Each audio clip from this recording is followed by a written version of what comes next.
നമസ്കാരം. ഒരു സർക്കാർ ജീവനക്കാരൻ എന്ന നിലയിൽ നിങ്ങളുടെ ശമ്പളം, മറ്റ് സാമ്പത്തിക ആനുകൂല്യങ്ങൾ, അതിന്റെ നിയമവശങ്ങൾ ഇതിനെക്കുറിച്ചൊക്കെ നിങ്ങൾക്ക് വ്യക്തമായ ധാരണയുണ്ടോ? എങ്കിൽ കേരള ഫിനാൻഷ്യൽ കോഡിലെ 4-ാം അധ്യായം നമ്മൾ തീർച്ചയായും അറിഞ്ഞിരിക്കണം. നമ്മുടെ അവകാശങ്ങളും പാലിക്കേണ്ട നടപടിക്രമങ്ങളും ലളിതമായി പറയുന്ന ഈ ഭാഗത്തേക്ക് എല്ലാവർക്കും സ്വാഗതം. അപ്പോ ഇന്ന് നമ്മൾ എന്തൊക്കെയാണ് നോക്കാൻ പോകുന്നതെന്ന് വെച്ചാൽ, ആദ്യം ജീവനക്കാരുടെ സാമ്പത്തിക അവകാശങ്ങളെക്കുറിച്ചൊരു ആമുഖം, പിന്നെ ചില പ്രത്യേക സാഹചര്യങ്ങളിൽ ശമ്പളം എങ്ങനെ കിട്ടും എന്ന് നോക്കാം. അതിനുശേഷം ഓഫീസ് ചുമതല കൈമാറുമ്പോൾ ശ്രദ്ധിക്കേണ്ട കാര്യങ്ങൾ, നമ്മുടെയെല്ലാം യാത്രാച്ചെലവുകളുടെ നിയമങ്ങൾ, അവസാനം സാലറിയിൽ നിന്ന് എന്തൊക്കെ പിടിക്കാം എന്നതിനെക്കുറിച്ചും നമ്മൾ വിശദമായി സംസാരിക്കും. ഓക്കെ, അപ്പോൾ നമുക്ക് അടിസ്ഥാന കാര്യങ്ങളിൽ നിന്ന് തന്നെ തുടങ്ങാം. കേരള ഫിനാൻഷ്യൽ കോഡിന്റെ 4-ാം അധ്യായം അല്ലേ? ഇത് പ്രധാനമായും സർക്കാർ ഉദ്യോഗസ്ഥരുടെ സാമ്പത്തിക അവകാശങ്ങളെക്കുറിച്ചും പിന്നെ അവരിൽ നിന്ന് തിരിച്ചു പിടിക്കേണ്ട തുകകളെക്കുറിച്ചുമുള്ള നിയമങ്ങളാണ് കൈകാര്യം ചെയ്യുന്നത്. ശരി, ഇനി നമുക്ക് കുറച്ച് സ്പെഷ്യൽ കേസുകൾ നോക്കാം. എല്ലാ മാസവും ശമ്പളം ഒരേപോലെ കൈപ്പറ്റാൻ പറ്റണമെന്നില്ല അല്ലേ? ചിലപ്പോൾ ഒരു ഉദ്യോഗസ്ഥൻ വിദേശത്തായിരിക്കാം, അല്ലെങ്കിൽ സർവീസിലിരിക്കെ മരിച്ചുപോകുന്ന ദുഃഖകരമായ സാഹചര്യമുണ്ടാകാം. അത്തരം സന്ദർഭങ്ങളിൽ ശമ്പളം എങ്ങനെ കൈകാര്യം ചെയ്യണമെന്നാണ് നമ്മൾ ഈ ഭാഗത്ത് പരിശോധിക്കുന്നത്. അപ്പോ ആദ്യത്തെ ചോദ്യം ഇതാണ്: ഒരു ഗവൺമെന്റ് ഓഫീസർ ഇന്ത്യക്ക് പുറത്താണെങ്കിൽ അദ്ദേഹത്തിന്റെ ശമ്പളം എങ്ങനെ കൈപ്പറ്റാൻ സാധിക്കും? ആർട്ടിക്കിൾ 80 ഇതിന് വളരെ വ്യക്തവും ലളിതവുമായൊരു ഉത്തരം നൽകുന്നുണ്ട്. അതായത്, കാര്യം വളരെ സിമ്പിളാണ്.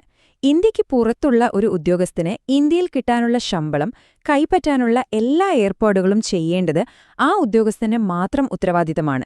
ഗവൺമെന്റ് അതിനായി പ്രത്യേകിച്ചൊന്നും ചെയ്യില്ല. ഇനി നമ്മൾ നോക്കുന്നത് വളരെ സെൻസിറ്റീവായ ഒരു വിഷയമാണ്. സർവീസിലിരിക്കെ ഒരു ഉദ്യോഗസ്ഥൻ മരണപ്പെട്ടാൽ അദ്ദേഹത്തിന് കിട്ടാനുള്ള ശമ്പള കുടിശ്ശിക, അതായത് സാലറി അറിയേഴ്സ്, ആർക്കാണ് ലഭിക്കുക? ഇത്തരം സാഹചര്യങ്ങളിൽ ആ കുടുംബത്തിന് കാര്യങ്ങൾ എളുപ്പമാക്കാനാണ് ആർട്ടിക്കിൾ 83 ശ്രമിക്കുന്നത്. ഇവിടെ ഏറ്റവും പ്രധാനപ്പെട്ട ഒരു കാര്യം, നിയമപരമായ അനന്തരാവകാശികൾക്ക് കാര്യങ്ങൾ എളുപ്പമാക്കാൻ ഒരു പരിധിവരെയുള്ള തുക സക്സഷൻ സർട്ടിഫിക്കറ്റ് ഇല്ലാതെ തന്നെ കൊടുക്കാൻ ഓഫീസ് മേധാവിക്ക് അധികാരമുണ്ട്. പക്ഷെ അതിനായി ഒരു ഇൻഡെംനിറ്റി ബോണ്ടും 2 പേരുടെ ആൾജാമ്യവും വാങ്ങണം. എന്താണ് ഈ ഇൻഡെംനിറ്റി ബോണ്ട്? ഇതൊരു നിയമപരമായ ഉറപ്പാണ്. അതായത്, പിന്നീട് ആരെങ്കിലും ഈ പണത്തിന് അവകാശവാദം ഉന്നയിച്ചാൽ ഗവൺമെന്റിന് യാതൊരു സാമ്പത്തിക നഷ്ടവും വരില്ല എന്ന് ഉറപ്പ് നൽകുന്ന ഒരു കരാർ. അടുത്തത് അത്ര സാധാരണയല്ലാത്ത പക്ഷെ വളരെ ഗൗരവമുള്ളൊരു സാഹചര്യമാണ്. ഒരു സർക്കാർ ഉദ്യോഗസ്ഥനെ കാണാതായാൽ അദ്ദേഹത്തിന്റെ ശമ്പളത്തിന്റെ കാര്യത്തിൽ എന്തു ചെയ്യും? ആർട്ടിക്കിൾ 84 ഇതിന് വ്യക്തമായ നിർദ്ദേശങ്ങൾ നൽകുന്നു. ഇവിടെ സിസ്റ്റത്തിന്റെ ഒരു കരുതൽ നമുക്ക് കാണാൻ പറ്റും. ആ പണം എങ്ങോട്ടും പോകുന്നില്ല. അത് ട്രഷറിയിൽ ഒരു ഡെപ്പോസിറ്റായി സുരക്ഷിതമായി സൂക്ഷിക്കും.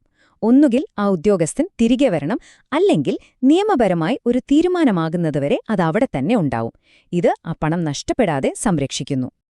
ഓക്കെ, ഇനി നമുക്ക് സർക്കാർ ഓഫീസുകളിലെ വളരെ പ്രധാനപ്പെട്ട ഒരു കാര്യത്തിലേക്ക് വരാം: ചുമതല കൈമാറ്റം അഥവാ ട്രാൻസ്ഫർ ഓഫ് ചാർജ്. ഒരു ഉദ്യോഗസ്ഥൻ മാറുമ്പോൾ ഭരണപരമായ തുടർച്ചയും സാമ്പത്തികമായ ഉത്തരവാദിത്വവും എങ്ങനെ ഉറപ്പാക്കുന്നു എന്ന് നമുക്ക് നോക്കാം. ഒരു ഗസറ്റഡ് ഓഫീസർ ചുമതല കൈമാറുമ്പോൾ സാമ്പത്തിക കാര്യങ്ങളിൽ ഒരു സംശയത്തിനും ഇടവരാതിരിക്കാൻ ആർട്ടിക്കിൾ 81 വളരെ കർശനമായ ചില റിപ്പോർട്ടിംഗ് നടപടിക്രമങ്ങൾ പറയുന്നുണ്ട്. ഇവിടെ ശ്രദ്ധിക്കേണ്ട പ്രധാന കാര്യം, റിപ്പോർട്ട് ചുമതല കൈമാറുന്ന അന്ന് തന്നെ സെയിം ഡേയിൽ തന്നെ അയച്ചിരിക്കണം എന്നതാണ്.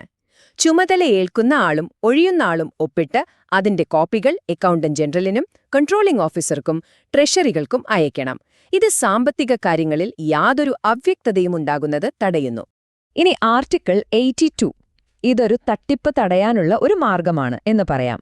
എന്തിനാണ് ഗസറ്റഡ് ഓഫീസർമാർ അവരുടെ മാതൃകാ ഒപ്പ് അഥവാ സ്പെസിമെൻ സിഗ്നേച്ചർ അക്കൗണ്ടന്റ് ജനറലിന് നൽകുന്നത്? വളരെ സിമ്പിളാണ്. പിന്നീട് വരുന്ന സാമ്പത്തിക രേഖകളിലെ ഒപ്പ് ഇതുമായി ഒത്തുനോക്കി അത് ഒറിജിനലാണോ എന്ന് ഉറപ്പുവരുത്താൻ വേണ്ടിയാണിത്. ശരി, ഇനി നമുക്ക് യാത്രകളിലേക്ക് പോകാം. ഔദ്യോഗിക യാത്രകൾ ഒഴിവാക്കാൻ പറ്റില്ലല്ലോ.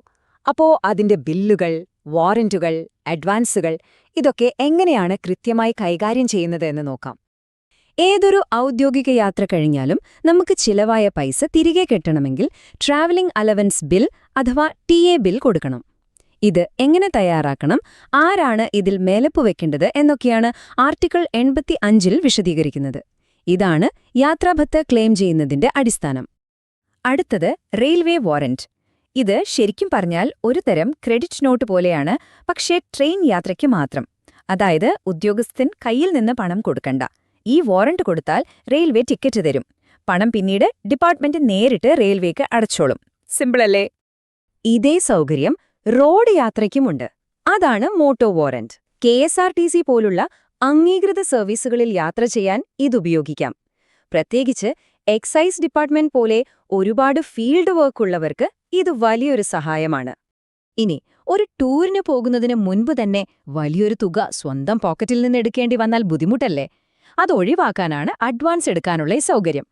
ആർട്ടിക്കിൾ 88 പ്രകാരം നമുക്ക് യാത്രയ്ക്ക് മുൻപേ അഡ്വാൻസ് വാങ്ങാം.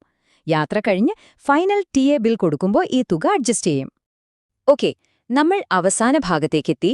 ശമ്പളത്തിൽ നിന്നുള്ള കിഴിവുകൾ. നമ്മുടെ പേ സ്ലിപ്പ് നോക്കിയാൽ കുറേ തുക കുറച്ചതായി കാണാറില്ലേ? എന്തൊക്കെയാണ് നിയമപരമായി നമ്മുടെ ശമ്പളത്തിൽ നിന്ന് കുറയ്ക്കാൻ സർക്കാരിന് അധികാരമുള്ളത് എന്ന് നോക്കാം. ആർട്ടിക്കിൾ 89 പ്രകാരം പ്രധാനമായും 3 തരം കിഴിവുകളാണ് ഉള്ളത്. 1. നമ്മുടെ പ്രൊവിഡന്റ് ഫണ്ടിലേക്കും മറ്റു ഫണ്ടുകളിലേക്കുമുള്ള വിഹിതം. 2. നിയമപ്രകാരമുള്ള ഇൻകം ടാക്സ്. പിന്നെ നിങ്ങൾ കോഓപ്പറേറ്റീവ് സൊസൈറ്റിയിൽ നിന്ന് വല്ല ലോണും എടുത്തിട്ടുണ്ടെങ്കിൽ അതിന്റെ തിരിച്ചടവ്. ഈ 3 കാര്യങ്ങളും നേരിട്ട് ശമ്പള ബില്ലിൽ നിന്ന് തന്നെ കുറയ്ക്കാം. അപ്പോ ചുരുക്കി പറഞ്ഞാൽ എന്താണ്? നമ്മളിപ്പോ ചർച്ച ചെയ്ത ഈ ആർട്ടിക്കിളുകളെല്ലാം സർക്കാർ ജീവനക്കാർക്ക് സാമ്പത്തിക കാര്യങ്ങളിൽ സുതാര്യതയും കൃത്യതയും വിശ്വാസ്യതയും ഉറപ്പാക്കാൻ വേണ്ടിയുള്ളതാണ്. അപ്പോ ഈ നിയമങ്ങളെല്ലാം കാണുമ്പോൾ ഇതൊക്കെ ഭയങ്കര സങ്കീർണമായ ചട്ടങ്ങളാണെന്നാണോ നിങ്ങൾക്ക് തോന്നുന്നത്? അതോ നമ്മുടെയൊക്കെ സാമ്പത്തിക അവകാശങ്ങൾ സംരക്ഷിക്കാൻ വേണ്ടി ഉണ്ടാക്കിയൊരു കവചം പോലെയാണോ? സത്യത്തിൽ ഈ നിയമങ്ങൾ കൃത്യമായി മനസ്സിലാക്കിയാൽ അത് നമുക്ക് തന്നെ ഒരു ശക്തിയാണ്. നമ്മുടെ അവകാശങ്ങൾ എന്തൊക്കെയാണെന്നറിയാനും കാര്യങ്ങൾ സുതാര്യമായി നടക്കുന്നുണ്ടെന്ന് ഉറപ്പാക്കാനും ഇത് സഹായിക്കും.